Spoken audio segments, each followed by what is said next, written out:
abordagem sistemática da osteomielite. Não existe conflito de interesse nesta apresentação, então vamos lá.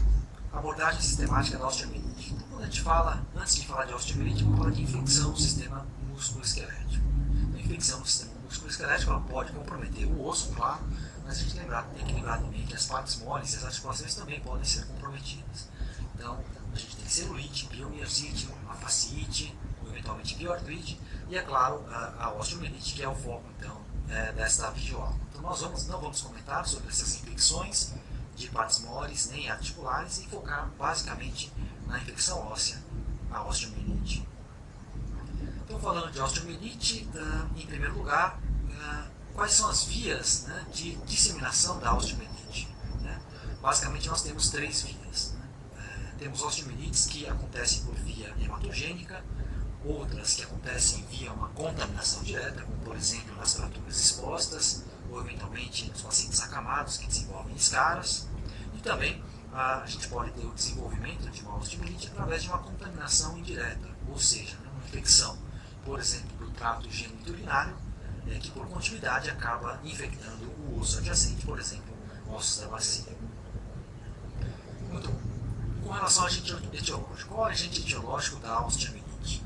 O agente etiológico, na verdade, ele varia um pouco conforme a via de disseminação da doença. Então, quando a gente fala de via hematogênica, de forma geral, nós encontramos um patógeno único causando a osteomielite, e já nos casos de osteomielite por via direta, de forma geral, a etiologia é polimicrobial, ou seja, nós temos mais de um agente etiológico sendo cultivado. Em ambas as vias, o agente mais prevalente, mais prevalentemente isolado, é o Staphylococcus aureus. Lembrando que na via hematogênica a gente pode ter osteomielite por outros gram positivos, como Streptococcus, gram negativos, como E. coli e outras, enquanto na via direta, outros agentes associados ao Staphylo, já que é uma via polimicrobial, são os anaeróbios e os outros gram negativos. Além das bactérias comuns, lembrar também que a gente pode ter osteomielite por micobactéria, por exemplo, a tuberculose, que tem cada vez mais sido encontrada, e também podemos ter osteomielite por fungos e parasitas. Os fungos mais comumente deprimidos e os parasitas, lembrar das regiões endêmicas dos mesmos. Uma outra particularidade, a literatura ressalta que nas crianças e nos idosos, a osteomielite normalmente ela acontece por uma disseminação hematogênica, enquanto nos adultos existe um aumento da prevalência de osteomielites por via direta, já que as fraturas são mais comuns nessa faixa etária. Ainda em relação ao agente etiológico, algumas particularidades. Nos adolescentes, a literatura ressalta um aumento de prevalência ou incidência de neisseria. Em pacientes com anemia falciforme, é bem relatada a associação ao aumento de prevalência de osteomielite por salmonella. E, como já comentado, em imunodeprimidos e regiões endêmicas, aumento de prevalência de micobactérias, fungos e parasitas. Muito bom. Agora, falando um pouquinho sobre osteomielite propriamente dita, de maneira didática, a osteomielite ela pode ser dividida em osteomielite aguda ou crônica. A aguda é aquela que tem um tempo de evolução menor do que 6 semanas, e a crônica é aquela que tem mais de 6 semanas de evolução. Do ponto de vista de imagem, essa classificação ela é útil porque os achados da osteomielite aguda eles diferem um pouco dos achados da crônica. O que nós vamos encontrar numa osteomielite aguda? Inicialmente nós vamos ter o quê? Um inchaço de partes moles reacional, eventualmente até uma infecção de partes moles que antecede a osteomielite. Então, no raio-x, por exemplo, ou em qualquer outro exame de imagem, nós vamos encontrar podemos encontrar um aumento de partes moles. Com o processo inflamatório na região, acaba havendo uma atividade osteoclástica, uma reabsorção óssea que leva a uma osteopenia.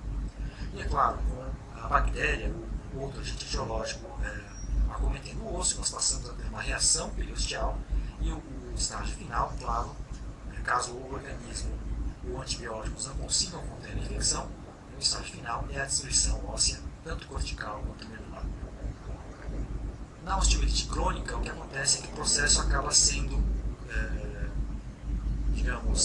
cronificado, óbvio, e os achados então eles vão diferir da fase aguda. Então, o que nós vamos encontrar é uma tentativa do organismo em tentar conter essa infecção, que normalmente é um pouco mais indolente, e o organismo tenta conter essa infecção fazendo o quê? Uma esclerose, uma fibrose na periferia desse processo inflamatório infeccioso. Então vamos encontrar uma esclerose periférica, claro, não uma osteopenia central, mas uma área de rarefação óssea central que representa o osso que foi destruído pela infecção. E classicamente nós temos três achados na osteomielite crônica: o sequestro, o invólucro e a cloaca, que eu vou comentar a seguir. Ok, então osteomielite pode ser aguda ou crônica. Vamos agora então falar dos métodos de diagnóstico por imagem propriamente ditos. Nós sabemos que o raio-x sempre é o primeiro método de imagem a ser realizado nos casos de suspeita de osteomielite. E na osteomielite aguda o que nós vamos encontrar é aquilo que nós já comentamos. Inicialmente vamos procurar sempre um aumento de partes moles, que embora não seja específico, ele nos ajuda a prestar mais atenção na possibilidade da osteomielite. Então, aqui uma radiografia de tornozelo frente e perfil, mostrando então, um aumento de partes moles, principalmente na face lateral do tornozelo, em um paciente com suspeita de osteomielite. É claro que com esse aumento de partes moles nós podemos prestar mais atenção nesta região. E se nós prestarmos mais atenção aqui nessa região, nós vemos que há uma área de osteopenia aqui na região da metáfise distal da fíbula. Se nós não tivermos, não prestássemos atenção no aumento de partes moles, talvez essa área de osteopenia pudesse passar batido na nossa avaliação. Com o desenvolvimento, com o passar com a evolução da infecção, que nós passamos a encontrar áreas de maior osteopenia, áreas de rarefação óssea, já indicando destruição óssea, e é claro, muitas vezes fica até mais visível do que a rarefação óssea, a área de reação periosteal, que pode tanto ser laminar, sólida, ou até com um aspecto mais agressivo, simulando, por exemplo, o triângulo de Codman, a depender então da agressividade do processo infeccioso. Então aqui nós vemos um outro caso de osteomielite, com reação periosteal mais sólida, mas já aqui com rarefação óssea, com destruição óssea metafisária no rádio distal. E por fim, claro, se essa infecção não for contida, o que acontece é que o osso acaba sendo destruído, e aqui então nós vemos então, uma ampla destruição da região distal do segundo metatarso, com áreas de destruição tanto da medula óssea como da cortical óssea, com fragmentação e perda da morfologia habitual da cabeça do metatarso. Então esse é o estágio final dessa destruição óssea pela osteomielite. Muito bem. Mais um outro caso clínico, paciente com dor na região do tornozelo, dor e eritema na região do tornozelo, febre, suspeita clínica de osteomielite. Nesta radiografia de frente e perfil do tornozelo, que nós observamos é apenas uma tênue área de reação periosteal aqui na face medial e posterior da metadiáfise distal do tornozelo. Claro que olhando essa reação periosteal junto com a hipótese diagnóstica clínica, nós podemos tentar olhar as partes moles e aqui, se a gente for um pouco mais criterioso, nós vamos ver que existe também um aumento nas partes moles adjacentes. Então, esses achados de imagem, apesar da gente não encontrar uma osteopenia evidente e uma área de lise óssea definida, isso aqui é compatível com uma osteomielite numa fase inicial, osteomielite aguda inicial.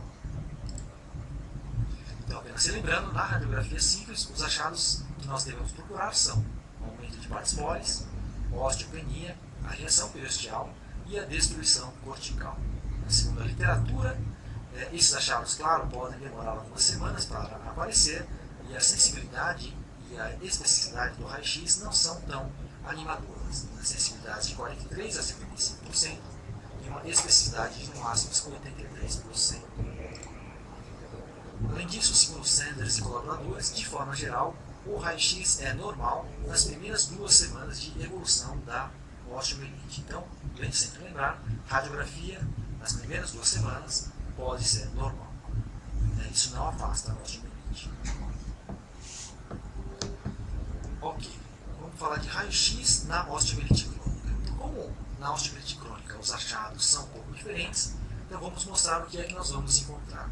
Classicamente foram descritos 3 achados na osteomielite crônica, que são o sequestro, o invólucro e a cloaca.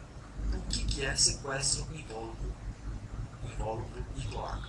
O invólucro nada mais é do que aquela reação do organismo de tentar conter esse processo infeccioso crônico mais indolente. Então, o organismo faz isso através de fibrose e esclerose, tanto na margem do processo, como uma área de tentativa de contenção através de aposição óssea, ou seja, levando a um espessamento da cortical óssea, como a gente pode observar neste fêmur distal.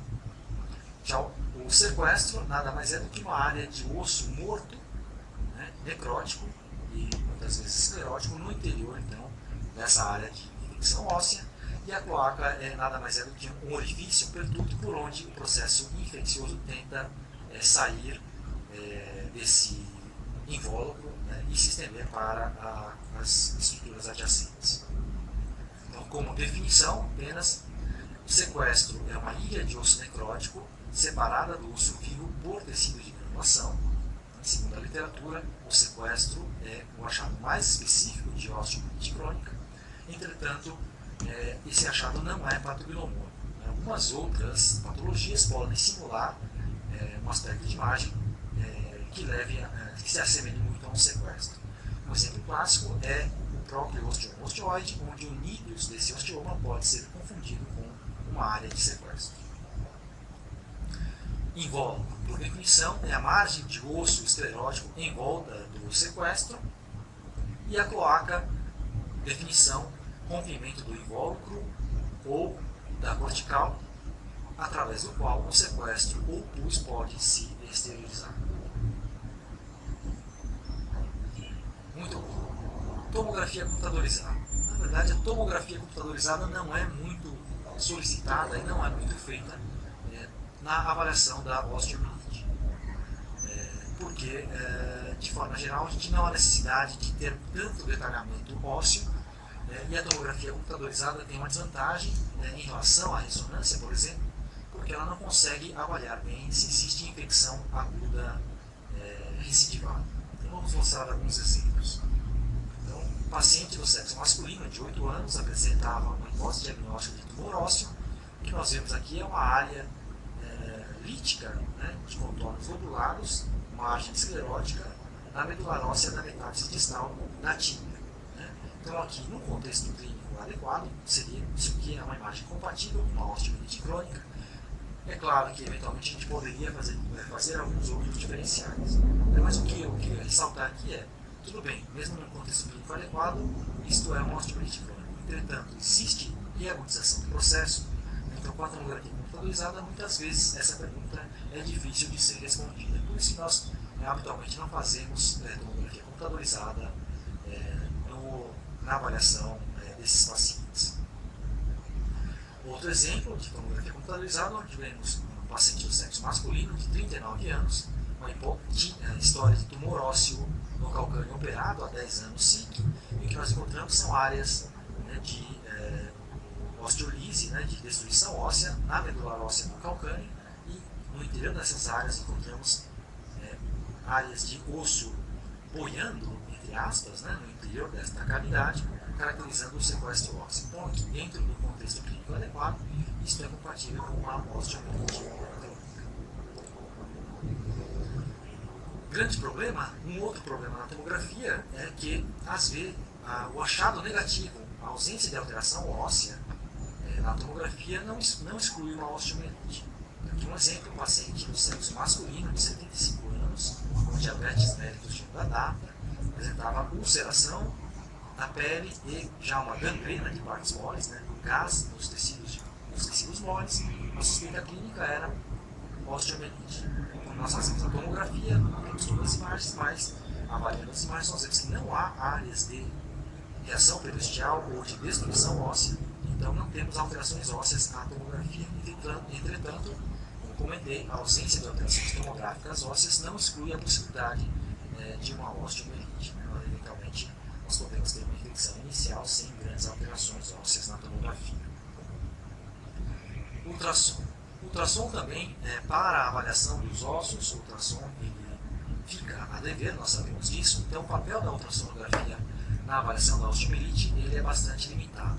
Então, sua indicação seria para, assim como na tomografia, eventualmente guiar um procedimento de biópsia para tentar isolar o organismo, o agente etiológico, ou eventualmente na avaliação de complicações ou de achados associados, como abscessos, fístulas e outras alterações nas partes moles. A cintilografia óssea já foi muito utilizada no passado, mas hoje realmente nós temos cada vez menos lançado mão deste método de imagem, principalmente por causa do surgimento da ressonância magnética, que é o segundo método a ser solicitado numa suspeita de osteomielite após o raio-x. Com relação à cintilografia óssea, existem 3 tipos de cintilografia que podem ser empregados na avaliação da osteomielite. A clássica e mais comum que a gente ainda faz hoje, que é a cintilografia óssea com tecnésio, mas também podemos lançar mão de cintilografia com galho ou com leucócitos marcados. Cintilografia com tecnésio, basicamente o que nós vamos encontrar é uma hipercaptação nas 3 fases cintilográficas. Então, hipercaptação na fase de fluxo ou de perfusão, que é a fase mais inicial, hipercaptação na fase de impulso sanguíneo, que é a fase intermediária, e a hipercaptação na fase óssea ou tardia, que é aquela realizada 2 a 4 horas após a injeção do radiofármaco. Então, nós temos hipercaptação nessas 3 fases, isso sugere uma osteomielite, embora nós saibamos que a cintilografia ela não é específica para esta alteração. Apenas lembrando, na celulite nós vamos encontrar hipercaptação nas fases iniciais, mas ausência de captação na fase óssea tardia, e nos processos degenerativos, de forma geral, nós não devemos encontrar hipercaptações precoces.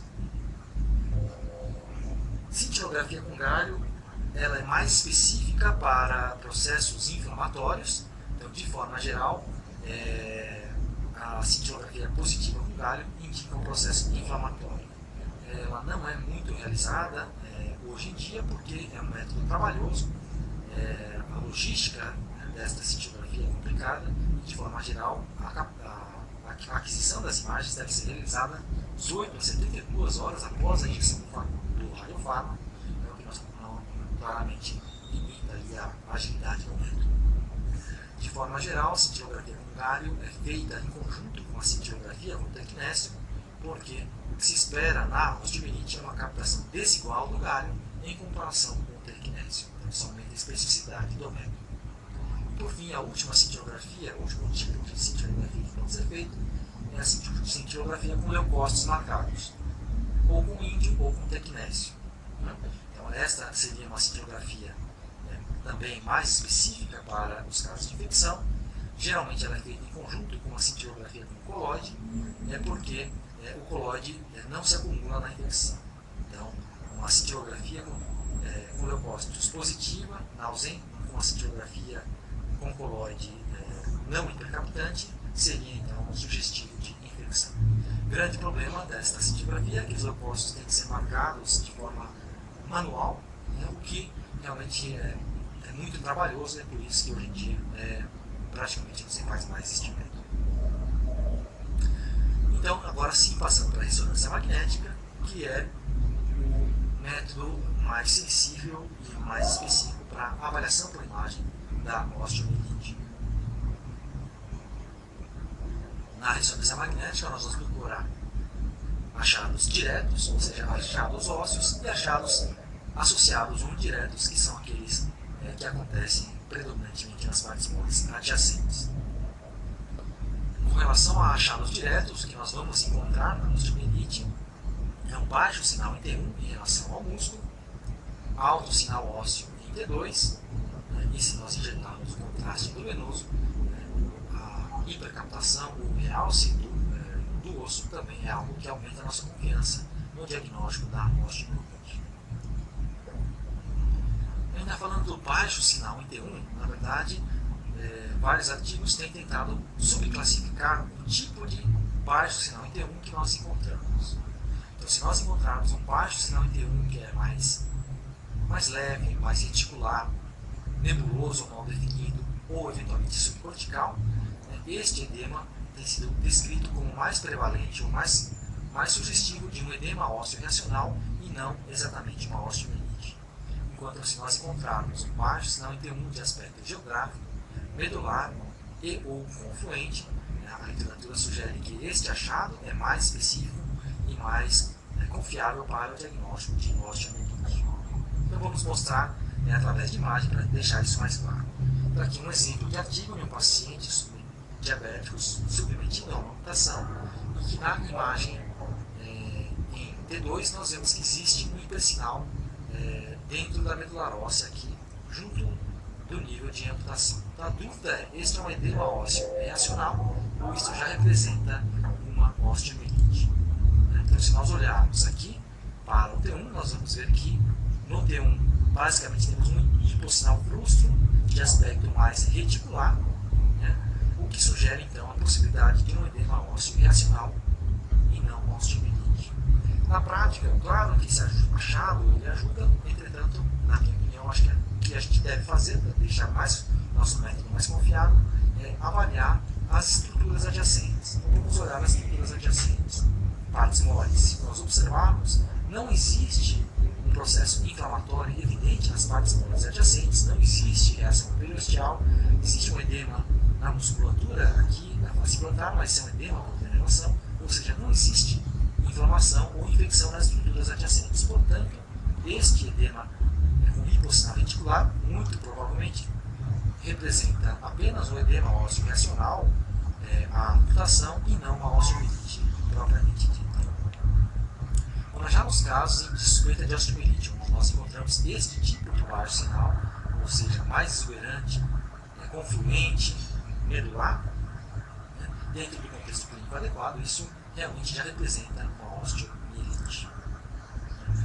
Tanto, mais um exemplo aqui, o paciente foi submetido a uma amputação parcial do calcâneo, também por diabetes. Então nós vemos que existe aqui, na porção mais anterior do calcâneo, um edema de aspecto mais reticular, mas se a gente olhar aqui para a parte mais posterior, esse edema, esse hipossinal fica mais intenso, com um aspecto mais confluente, sugerindo então a possibilidade de uma osteomielite. O que ajuda a ficar mais confiante que a gente tem uma osteomielite em cima desta amputação. Aqui nas partes moles adjacentes já existe também uma obliteração indicando um processo inflamatório, e aqui a gente vê também que existe uma porta de entrada, uma ulceração aqui na região posterior. Então são os achados associados também que nos ajudam a dar mais confiança para esse achado. Outro exemplo clínico, um paciente do sexo masculino de 44 anos, tinha sofrido uma manipulação cirúrgica no terceiro metatarso e veio com a hipótese clínica de osteomielite. O que nós observamos é um edema ósseo aqui na cabeça do terceiro metatarso. Se nós olharmos para o T1, esse edema ósseo tem aquele aspecto mais exuberante, mais medular, confluente. Então esse achado de imagem sugere osteomielite. Não tenho certeza. Será que pode ser reacional esse edema? Vamos olhar então as partes moles adjacentes ou os achados associados. Extenso edema e realce pós-contraste nas partes moles adjacentes, derrame articular e sinovite, ou seja, processo inflamatório articular associado. Então, em virtude de tudo isso, nós temos aqui achados compatíveis com o processo inflamatório de partes moles com osteomielite associada.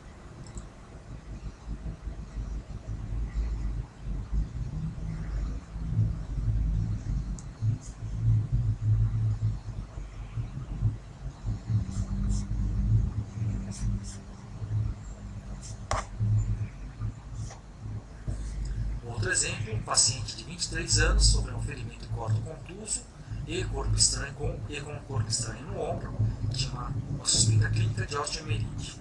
Então, aqui uma ressonância de ombro, T2, vemos aqui na região metadiavisária do úmero, o corpo estranho alojado no interior do úmero. Vemos também que tem uma alteração de sinal do padrão de edema na medular óssea, que no T1 se apresenta com aquele aspecto medular confluente, sugerindo osteomielite. olhamos para as partes moles adjacentes, vemos que há um processo inflamatório ao redor, aumentando nossa confiança em fazer esse diagnóstico de uma osteomielite. Muito bom. Então, claro, né, se nós, o baixo sinal em T1, principalmente quando tem aquele aspecto exuberante, medular, confluente, ele sugere bastante a osteomielite, é compatível com a osteomielite dentro do contexto clínico adequado. Vimos então que, segundo Collins e colaboradores, quando o sinal ele é menos exuberante, eventualmente ele é menos sugestivo para a osteomielite, podendo corresponder a um edema ósseo reacional e não infeccioso. Entretanto, e quando nós temos hipersinal em T2 e não temos baixo sinal em T1, será que isso significa que não tem osteomielite? Essa é uma dúvida frequente. E esses autores, Karczewski e colaboradores, encontraram na sua casuística 5 casos de pacientes que tinham osteomielite e que tinham edema no T2, mas não tinham alterações no T1. Ou seja, a ausência de alteração no T1 não necessariamente exclui a presença de osteomielite. Então é sempre importante avaliar o contexto clínico e, como eu falei, avaliar as partes moles adjacentes para tentar então chegar num diagnóstico mais correto. Então vamos tentar mostrar esse achado através de imagem. Então, um paciente do sexo feminino de 32 anos tinha uma suspeita de osteomielite de falange distal.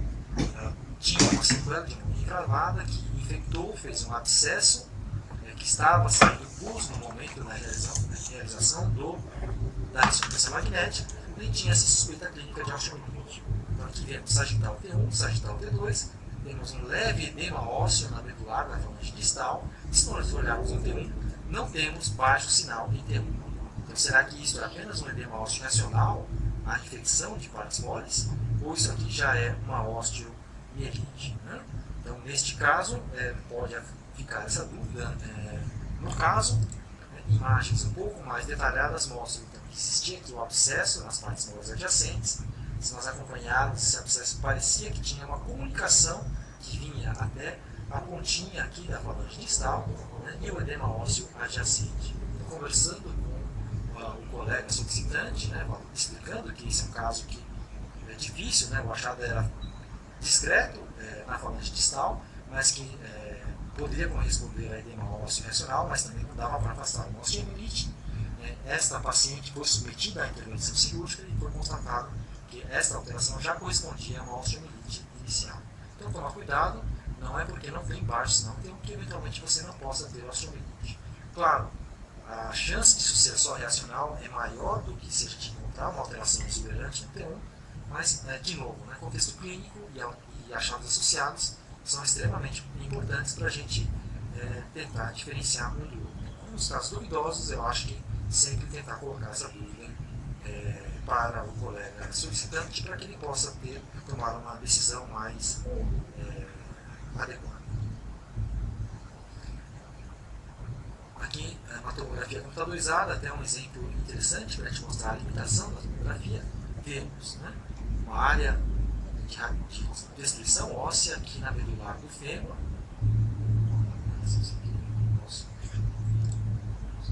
com margens escleróticas, então aqui, né, num contexto de infecção, sugeriria um invólucro, e o que nós vemos é um fragmento de osso necrótico no seu interior, caracterizando o sequestro ósseo. Então, um achado compatível associado ao espessamento da cortical óssea. Então, o achado é compatível com uma osteomielite crônica, entretanto, o que é difícil é dizer, existe reagudização dessa osteomielite ou ela está, digamos, quiescente. Então, essa é uma limitação tanto da radiografia quanto da tomografia computadorizada. Foi feita uma ressonância magnética nesse caso, e aí na ressonância sim nós conseguimos ver, então, de novo, a mesma coisa, o invólucro, né, a área de pus dentro do invólucro, e o extenso edema, processo inflamatório, comprometendo a medular óssea adjacente, indicando então que o processo está em atividade, uma osteomielite crônica reagudizada, com intenso comprometimento ósseo adjacente e também um comprometimento das partes moles também associado. Então aqui não há dúvidas que essa infecção está em atividade. E essa é a vantagem da ressonância em relação à tomografia. Mais uma vez, pós-contraste, mesma coisa, abscesso intraósseo, extenso processo inflamatório ósseo e nas partes moles das partes moles adjacentes. Então, a ressonância ela é útil para dizer se existe atividade, né, dessa infecção, e ela também é útil para se afastar esse tipo de atividade. Por exemplo, um paciente do sexo masculino de 25 anos, pós-operatório tardio de fratura do fêmur, onde nós vemos um trajeto de fixação prévia no fêmur distal, um trajeto de parafuso aqui, parcialmente preenchido por tecido gorduroso, e na sua extremidade mais natural, preenchido por líquido e um tecido mais heterogêneo. Olhar no T1, parte desse tecido já está se substituindo por gordura, mas ainda tem áreas líquidas e heterogêneas que permeiam. A axial T2, a mesma alteração, pós-contraste, nós vemos que não há grandes realces pós-contrastes. Este achado de imagem é compatível apenas com sequela de fixação prévia, com tecido de granulação e um provável pequeno seroma aqui nesta região. Por que não tem osteomielite? Porque se nós olharmos o osso adjacente, o osso está com sinal normal, não há nenhum sinal de edema nas estruturas adjacentes. Portanto, aqui a gente consegue afastar e dizer para o nosso clínico, não tem sinais de osteomielite neste paciente. Temos apenas alterações sequelares. Então, aqui é a vantagem da ressonância magnética. Quando ela é negativa, ou seja, não temos alteração de sinal nem no T1 nem no T2, dá para a gente afirmar que não existe osteomielite. Outro casinho também interessante de ressonância magnética, a gente viu que o paciente tinha eritema na face medial da coxa, com saída de pus, através de um pertuito, e aqui a gente consegue ver então, um trajeto vistoso saindo da face medial da coxa e caminhando para a região da diáfise do fêmur, que já apresenta sinais de uma osteomielite crônica. Existe um intenso edema, processo inflamatório ósseo adjacente, que junto com esse trajeto vistoso indica que existe infecção ativa nesta osteomielite crônica. Nos cortes axiais, aqui os achados clássicos de osteomielite crônica, espessamento cortical, invólucro, osso necrótico no interior, sequestro, abscesso, e aqui a gente vai ver que existe um pertuito por onde sai então esse trajeto fistuloso, ou seja, a clássica cloaca. Imagem um pouquinho mais distal, mostrando melhor a cloaca, que nada mais é do que o pertuito por onde a infecção sai do seu invólucro e vai se estender para as estruturas adjacentes. Ok, então esses são os achados diretos de osteomielite na ressonância magnética. Já comentei, a presença de achados secundários aumenta bastante a confiança no diagnóstico dessa osteomielite. Então, quais são os achados secundários que nós vamos procurar? A presença de úlceras cutâneas, celulite, abscessos de partes moles, trajetos vistulosos, gangrena de partes moles, artrite séptica, tenosidite séptica e, eventualmente, a presença de corpos estranhos, que é um fator predisponente para a infecção óssea. Alguns exemplos, aqui no caso de artigo, vemos baixo sinal confluente em T1 no quinto metatarso, edema no T2, edema e processo inflamatório nas partes moles adjacentes e a presença de uma ulceração na pele adjacente ao foco de osteomielite. Então aqui achado compatível com osteomielite no quinto metatarso, na metapífia. Mesma coisa aqui, processo inflamatório exuberante nas partes moles da face plantar do tornozelo no T1, pós-contraste com os processos inflamatórios, abscesso e trajeto vistuoso aqui nesta região, e no osso nós vemos que existe uma alteração de sinal de edema no T2, sendo que no T1 essa alteração de sinal acho que ela é presente, talvez não muito exuberante, talvez pudesse ser confundido com o edema do aspecto mais reticular. Então será que esse edema que tem no osso ele é um edema ósseo racional ou isso aqui já é uma osteomielite?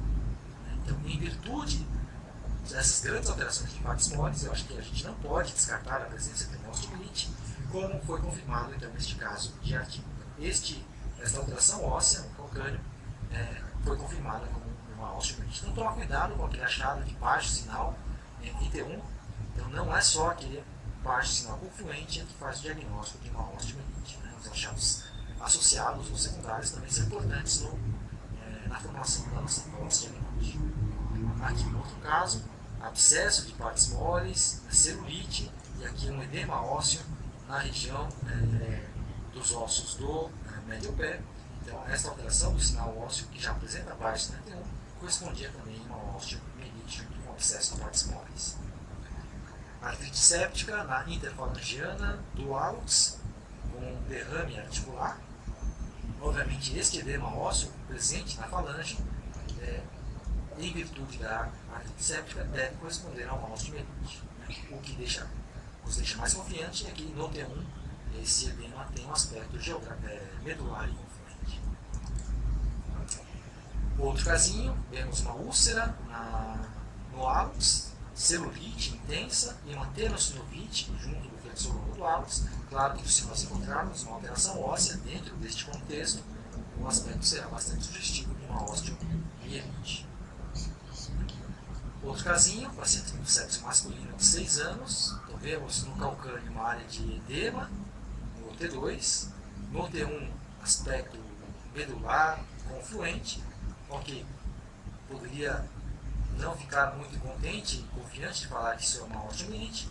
Entretanto, se nós olharmos aqui, existe uma área de interrupção da cortical óssea com uma coleção líquida que estende do osso para as partes moles adjacentes com um realce periférico pós-contraste. Então, um abscesso adjacente a este foco de alteração óssea, aumentando a nossa confiança em falar que essa alteração é compatível com a osteomielite. Outro caso, muito semelhante ao que nós apresentamos, sequela de fratura do fêmur, espessamento cortical exuberante na diáfise femoral, alteração de sinal com padrão de edema dentro da medula óssea. Se nós observarmos aqui a presença de mastoides axiais, a presença do processo inflamatório intraósseo, cloaca e a extensão para um abscesso de partes moles adjacentes, o que obviamente aumenta a confiança em falar que existe osteomielite em atividade neste indivíduo. Pós-contraste, leve realce pós-contraste nas alterações. Ok, vamos falar agora um pouquinho sobre osteomielite em pé diabético. Lembrando que não dá para simplesmente deixar de falar de pé diabético, porque é uma das principais causas de osteomielite nos adultos. Então, relembrando, o paciente diabético apresenta o risco de 25% de desenvolver úlcera no pé em toda a sua vida, ou seja, 1/4 dos pacientes com diabetes desenvolvem úlcera no pé. Metade desses pacientes desenvolvem em algum momento da vida infecção. E lembrar que infecção no pé diabético, quase todas, para não falar todas, acontecem por contiguidade através de uma úlcera cutânea. Então, geralmente, a osteomielite no pé diabético se dá por contiguidade e não por disseminação hematogênica. Então, é por isso que, como todas, ou praticamente todas as osteomielites são por contiguidade de uma úlcera, é extremamente importante nós procurarmos a presença de ulcerações nos ossos pesantes de imagem. Uma outra particularidade do pé diabético é que muitas vezes pode ser difícil de diferenciar uma osteomielite de uma neuroartropatia. Quais são os achados que sugerem uma osteomielite e não uma neuroartropatia no pé diabético? A osteomielite vai acontecer em áreas adjacentes a úlceras, ou seja, na região dos dorsos dos dedos ou abaixo das cabeças dos metatarsos e abaixo do ponto de apoio do calcâneo. Já a neuroartropatia, classicamente, ela acontece no médio pé com uma distribuição periarticular. E óbvio, na osteomielite nós procuramos encontrar achados associados com abscesso, celulite, trajetos fistulosos. Esses achados, de forma geral, são ausentes na neuroartropatia. Aqui um exemplo, pé diabético, extensa destruição óssea dos ossos do médio pé, ou seja, neuroartropatia. Mas o paciente apresentava também edema ósseo medular aqui nesta região. Então, isso é um edema ósseo, uma fase mais aguda da neuroartropatia, ou é uma neuroartropatia com uma osteomielite, uma infecção superimposta. Neste caso, havia um abscesso de partes moles adjacentes, sugerindo então que essas alterações tratavam-se de uma superposição de osteomielite.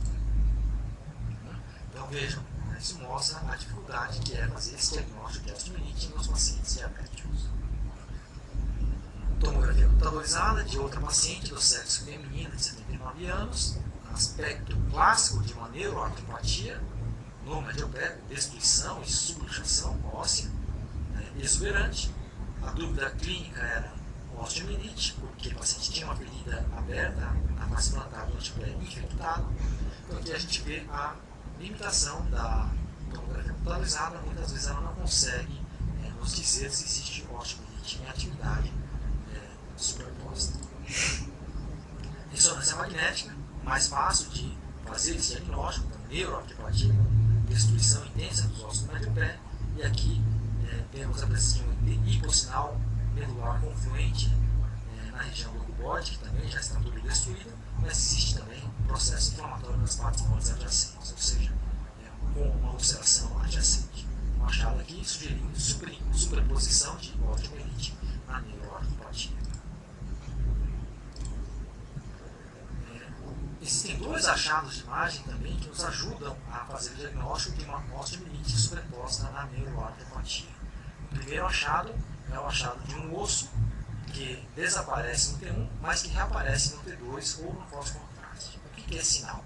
Vemos que não conseguimos definir aqui no T1 ou navicular. Quando passamos para o T2, vemos que o navicular está aqui, ele não era muito bem definido no T2, e no pós-contraste, mesma coisa, conseguimos definir um pouco melhor o navicular. Então, o que é esse sinal?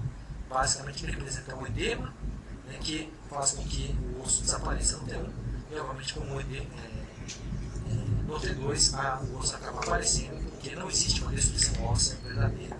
Mas nós não enxerguemos o osso tanto no T1 quanto no T2, no pós-contraste. Isso significa que esse osso deve ter sido fragmentado e desaparecido. Então, esse achado é mais para a neuroartropatia. O osso que desaparece no T1 e aparece no T2 sugere superposição de osteomielite na neuroartropatia. E o segundo achado também, que sugere uma superposição de osteomielite na neuroartropatia, é o sinal do cisto ou corpo estranho que desaparece no exame de controle. O que é isso? O paciente faz um exame inicial, um exame de imagem, por exemplo, ressonância magnética, temos sinais de neuroartropatia, com cistos subcorticais ou subcondrais. Então não há edema ósseo aqui, então aqui é compatível com a neuroartropatia, distribuição periarticular. No exame de controle, esse paciente evoluiu com eritema, febre, edema ósseo medular difuso nos ossos do médio pé, e veja desaparecimento desses cistos que eram presentes no exame anterior. Esse desaparecimento dos cistos sugere então a superposição de uma osteomielite na neuroartropatia diabética. E por fim, algumas particularidades da osteomielite. Em crianças, principalmente neonatos, lembrar que nos neonatos, crianças até o primeiro ano de vida, de forma geral, a vascularização da metáfise se comunica com a vascularização da epífise, portanto, a osteomielite metafisária, ela, de forma mais prevalente, acaba se estendendo para a região epifisária, enquanto nas crianças mais velhas e nos adultos, de forma geral, nós temos uma barreira, uma vascularização distinta da metáfise da epífise, explicando por que nas faixas etárias mais velhas nós geralmente temos uma infecção confinada na metáfise, raramente se estendendo para a epífise. Então, essa é uma questão que costuma cair para neonatos, geralmente a osteomielite acaba comprometendo a epífise e também, por motilidade, o espaço articular levando uma artrite séptica.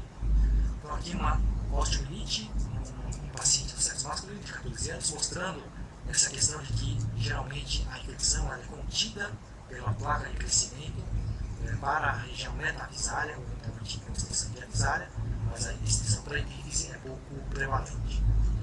Aqui, neste caso, é uma única exceção, onde nós vamos encontrar uma artrite séptica associada à osteomielite sem comprometimento epifisário, porque na região do quadril a metáfise ela é intraarticular, diferentemente da maioria das outras articulações.